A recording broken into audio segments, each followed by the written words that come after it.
MS યુનિવર્સિટીના પૂર્વ vice chancellor doctor Vijaykumar Shrivastava vice chancellor પદેથી રાજીનામું આપ્યાના લગભગ એકાદ મહિના બાદ પણ વાઇસ ચાન્સલરના બંગલામાં જ રહી રહ્યા છે. વડોદરા શિક્ષણ વિભાગના માનીતા ગણાતા એમએસ યુનિવર્સિટીના પૂર્વ vice chancellor doctor Vijaykumar Shrivastava vice chancellor પદેથી રાજીનામું આપ્યાના લગભગ એકાદ મહિના બાદ પણ વાઇસ ચાન્સલરના બંગલામાં જ રહી રહ્યા છે. બોર્ડ ઓફ મેનેજમેન્ટે આપેલી સમય મર્યાદા પૂરી થયા બાદ પણ તેઓ બંગલામાંથી જવા તૈયાર નથી. ત્યારે હવે વડોદરાના સાંસદે ડોક્ટર શ્રીવાસ્તવને એક ઈમેલ પાઠવીને વહેલી તકે બંગલો ખાલી કરવા માટે વિનંતી કરી છે. સાંસદે ઈમેલમાં જણાવ્યું છે કે બહુ દુઃખ સાથે કહેવું પડે છે કે અગાઉ તમે વાઇસ ચાન્સલર તરીકેની શૈક્ષણિક લાયકાત નહીં ધરાવતા હોવા છતાં ખોટા દસ્તાવેજો રજૂ કર્યા હતા. તમારે સમજવાની જરૂર છે કે એમએસ યુનિવર્સિટી સામાન્ય શૈક્ષણિક સંસ્થા નથી. આ યુનિવર્સિટી દરેક વડોદરાવાસીના દિલમાં સ્થાન ધરાવે છે અને ભારતમાં તેની આગવી પ્રતિષ્ઠા છે. તમે આ સંસ્થાની પ્રતિષ્ઠાની ધૂળધાણી કરી છે તે અંગે અત્યારે મારે વાત નથી કરવી, પરંતુ હું તમને વાઇસ ચાન્સલરનું નિવાસસ્થાન ખાલી કરવા માટે વિનંતી કરું છું, જેમાં તમે ફેબ્રુઆરી મહિનાથી ગેરવ્યાજબી રીતે રહી ગયા છો.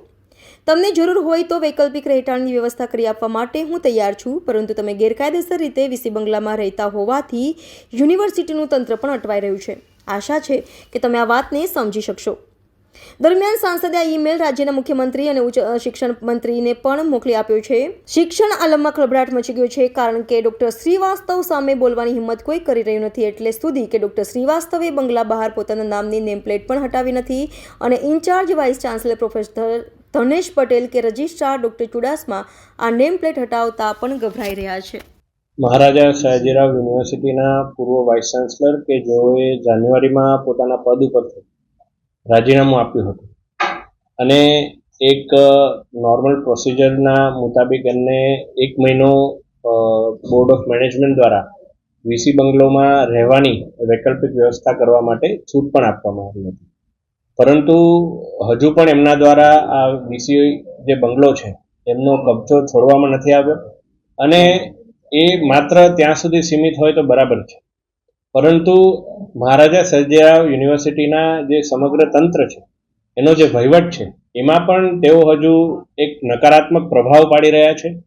નવા વાઇસ ચાન્સલરની નિમણૂકમાં પણ તેઓ દ્વારા પ્રભાવ પાડવામાં આવશે એવું એમના દ્વારા જ એવી વાતો ઉપજાવવામાં આવી રહી છે.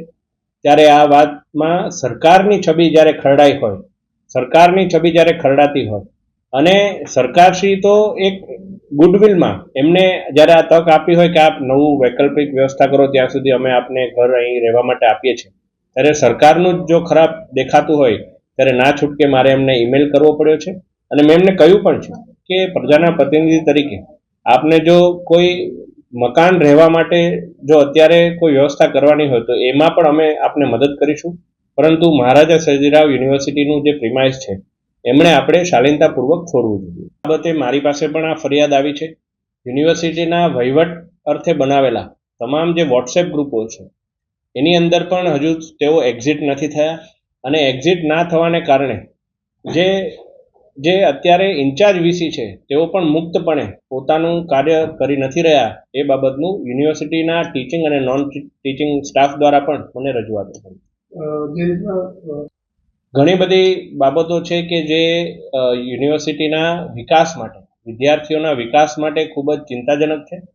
જેમ કે 2 વર્ષ સુધી 150 જેટલી પીએચડી થીસીસ કે જે લોકોએ પોતાનું પીએચડી પૂરું થઈ ગયું હોય, આપને ખ્યાલ હશે કે એ અરસામાં જ્યારે એમને કોઈ નોકરીની ઓપનિંગ આવી હોય, કોઈ રોજગારની તક નિર્માણ થઈ હોય, એ રોજગારમાં પણ 2 વર્ષ સુધી વિદ્યાર્થીઓ અપ્લાય ના કરી શક્યા, માત્ર ને માત્ર કારણ કે એમણે પોતે પીએચડી ગાઈડ ના બન્યા.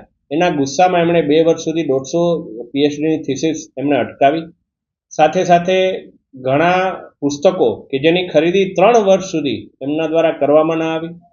એવા ઘણા મુદ્દાઓ છે કે જે યુનિવર્સિટીનો વિકાસ અત્યારે આપણને ખબર નહીં પડે. અત્યારે જ્યારે નેક દ્વારા આપણને એક્રેડિશન સારું મળેલું છે ત્યારે આપણને બધું સારું લાગશે, પરંતુ આગળ જતાં 2027માં જ્યારે ફરીથી એક્રેડિશન આવશે ત્યારે આ પ્રકારના નકારાત્મક પ્રભાવ નેકના એક્રેડિશનમાં અને ગુજરાત સરકારની એક સારી પ્રતિષ્ઠિત યુનિવર્સિટીમાં જ્યારે પડવાના હોય, એમના આવા વ્યક્તિગત કૃત્યોથી જ્યારે સરકારને નુકસાન થતું હોય ત્યારે મને લાગ્યું કે આ બાબતે એમનું ધ્યાન દોરવું મને અનિવાર્ય લાગ્યું છે.